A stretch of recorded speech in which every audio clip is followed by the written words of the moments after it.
assalamualaikum warahmatullahi wabarakatuh. Salam sejahtera bagi kita semua. Di sini kami akan melakukan tugas mewawancarai UMKM Bakso Solo. Sebelumnya, perkenalkan nama saya Yoga Perdana, NPI 1412233 dan teman saya Adan Susil Firmansyah dengan NPI 141220036. Saya Sandi Andriano, NPI 141220032. Nama saya M. Dafar Diansah dengan NPI 14122000130. Dan ini perkenalan kami, mari ikuti kami.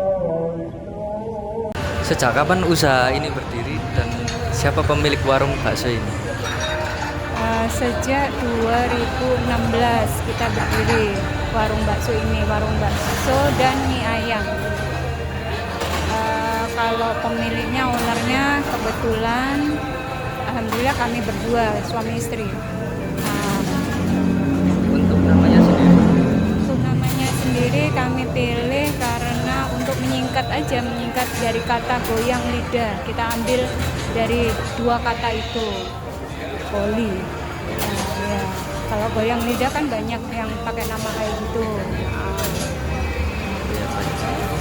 Lalu untuk perkembangan UMKM bakso sejauh ini dalam tahun depan ya bagaimana? Nah, dari 2016 itu kita nggak punya background usaha. Kita sebenarnya itu sama-sama pegawai. Kalau saya udah resign setelah punya anak, kalau suami setelah ini berdiri 1 tahun, dia baru resign karena konsen di usaha kami. Setelah itu perkembangannya karena kita nggak ada background ya, tapi background marketing kami ada ya, jadi kita menggunakan ilmu marketing kami untuk usaha ini, walaupun kita di bidang kuliner kita nol sama sekali, tapi dari pelajaran marketing kita tahu gimana cara pengembangan usaha, walaupun usaha itu pasti naik turun ya dari perkembangannya. Dari 2016 sampai sekarang 2025 udah masuk 9 tahun kita. Sebelum-sebelumnya ya banyak kendala awalnya, tapi kita melakukan promo. Dari awal itu kita melakukan promo, kita menarik massa. Gimana caranya? Kayak yang sekarang viral lewat TikTok, lewat itu dulu nggak ada. Kalau lewat medsos itu ada pengaruhnya sih, tapi kecil. Karena orang sekarang itu banyak FOMO. Iya. Nah, kalau viral datanglah semua, tapi nggak tahu tuh kualitas kayak gimana. Nah, itu kita nggak ngikutin seperti itu, karena itu hanya up sebentar, habis itu turun. Jadi kita pegang marketing yang kita kualitas kita pegang. Jadi dari dulu sampai sekarang kualitas kita tetap sama, baik bahan baku, baik dari pelayanan masih tetap sama seperti dulu. Jadi ya kalau masalah naik turunnya omset itu tergantung ya, perekonomian Indonesia juga sekarang lagi lesu. Jadi istilahnya daya beli masyarakat yang turun juga banyak diketahui, macam-macam lah, banyak PHK, orang beralih di bidang usaha kuliner, tapi balik lagi namanya rezeki itu nggak ketukar. Nah, Kalau dari tahun ke tahunnya bagus ya atau mungkin? Ya itu tadi namanya usaha, nggak mesti ya, pasti ada naik, pasti ada turunnya. Iya. Dan itu semua usaha itu pasti tahu dan mengalami. Iya. Ya. Yang penting bersyukur aja. Baik, terima kasih Bu. Apa awal modal usaha? Untuk modal usaha ya, piro ya. Dari segi bahan baku apa semua peralatan yang ditanyakan? Bahan baku. Bahan baku itu apa ya, main kira-kira aja Iya, ya. kira-kira. Kalau awal itu mungkin sekitar kurang lebih 3-4 juta itu bahan baku mungkin masuk lah. Lain dari itu ya, karena kalau waktu awal buka itu belum beresin tempatnya, peralatannya, perintil-perintilannya kayak mangkok, gelas dan bla bla bla. Pastilah orang pertama kali buka usaha itu lebih dari 20 itu masuk. Tapi kalau untuk bahan bakunya sendiri sih antara 3 lah, 3 sama 4 itu. Berarti dari awal buka sudah di sini. Iya, awal buka di sini. Sebelumnya kita 2 atau 3 tahun sempat kita buka cabang. Tahun kemarin juga ada buka cabang. Berapa kali kita udah buka cabang di berapa tempat?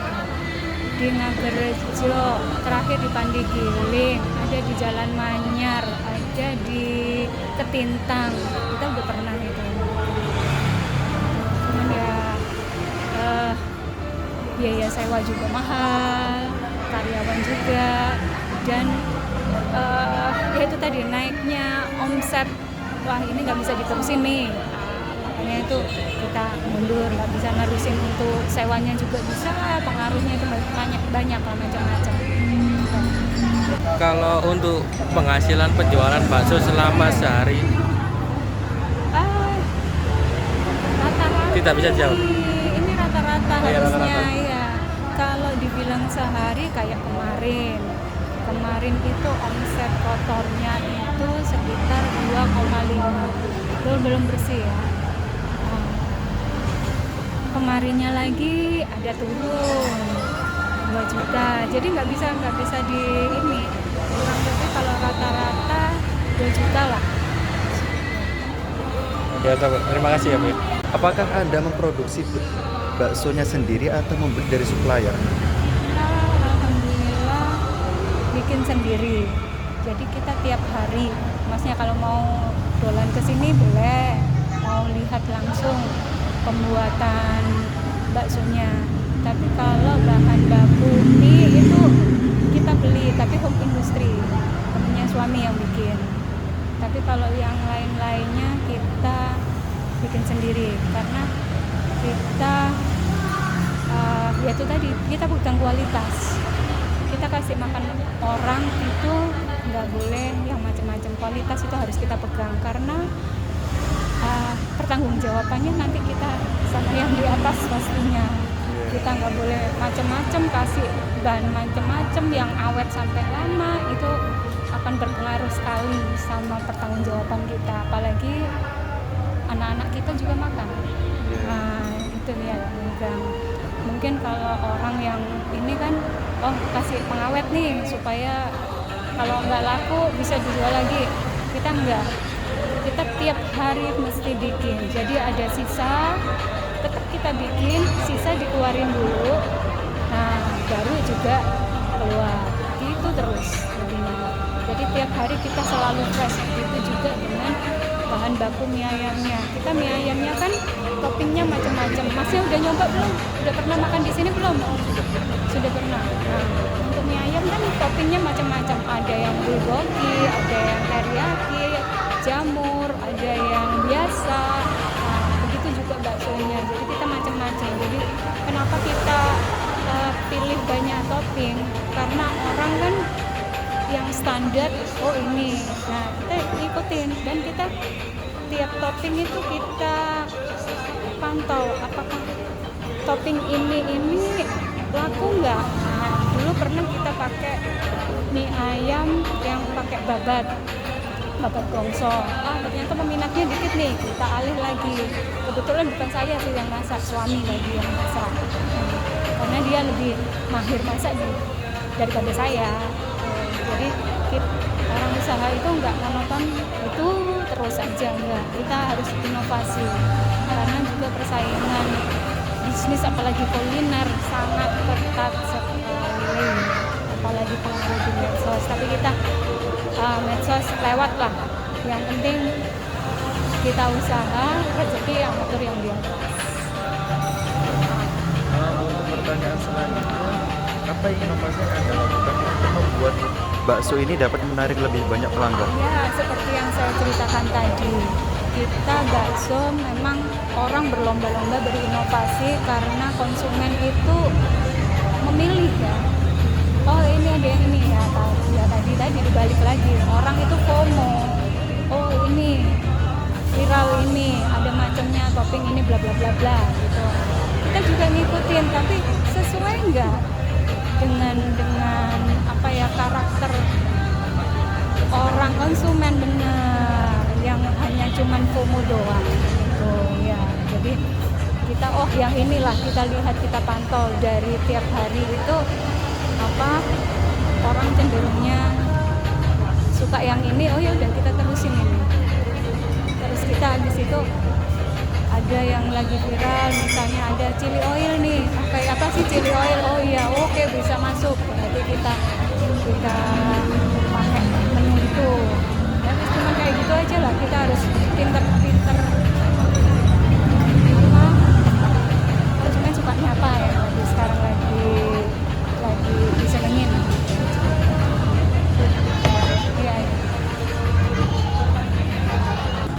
Apakah di warung ini menggunakan media sosial atau platform online untuk promosi seperti Shopee, Grab atau Gojek atau platform lainnya? Gitu. Kalau promosi yang medsos lewat Shopee, Grab, Gojek itu ya, mereka yang datang sendiri ke kami untuk mendaftarkan apa menu-menu kami di medsosnya mereka. Iya, di aplikasinya, benar. Jadi bukan kita yang mendaftar, mereka kan mesti cari ini ya, customer ya itulah. Jadi bukan kita daftar. Yang selanjutnya, apakah Anda punya rencana untuk mengembangkan usaha, misal membuka cabang atau menambah menu atau yang lain? Udah pernah buka cabang ya, itu namanya itu tadi naik turun, dan yang pasti itu kalau biaya sewa kan susah, kita cari sewa per bulanan, sekarang sewa itu per tahun, dan kita cari tempat untuk buka cabang nggak ngasal aja, kita harus tahu tempat-tempat yang pertama strategis, kita harus kita pantau siang gimana keadaannya, jadi nggak asal aja ada tempat kosong, harga murah, kita nggak. Jadi kita harus jeli daripada kita buang uang cuma-cuma di situ, kita buka asal, habis itu nggak masuk tempatnya, kondisinya lalu lalangnya itu cepat juga dari arah kiri ke kanan, macam-macam lah. Itu ada pelajarannya sendiri itu di marketing. Masnya nanti kalau belajar marketing pasti tahu gimana caranya untuk itu nggak asal orang buka, karena kalau asal orang buka nanti percuma, sia-sia. Iya. Jadi untuk pengembangan usaha itu pasti udah kita lakukan sejak awal itu. Nah, kebetulan untuk saat ini kita belum buka cabang lagi karena terkondisi dengan biaya sewa yang cukup mahal. Jadi kita bertahap lah, kalau ada rezeki lagi, yang pasti kita udah pernah 4 kali buka cabang itu kapan. Baik. Sebelumnya terima kasih atas wawancaranya singkat ini, semoga bermanfaat bagi kita semua. Ya.